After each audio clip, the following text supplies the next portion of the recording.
यसो कहिलेकाहीँ जाँगर चलाएर खनजोत गरेर मोबाइल हेरिरहने टाइममा चाहिँ हामीले बारीमा केही सब्जीहरू लगायौँ भने कति कुराको फाइदा।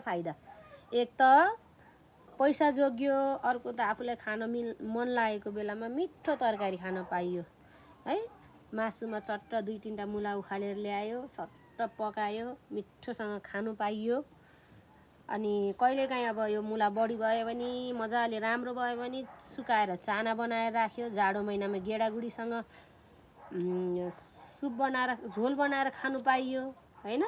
अर्को भएन भनेर यसरी काटेर सट्ट मोलेर बट्टामा अचार हालेर राख्यो भने अब यो पुस माघमा त घाम तापेर के खाउँ हुन्छ है। त्यतिखेर दाल पकायो, थोरै अचार राख्यो, तातो भात गमका गम एक थाल खायो। अनि भएन त सबै कुरामा फाइदा साथीहरू।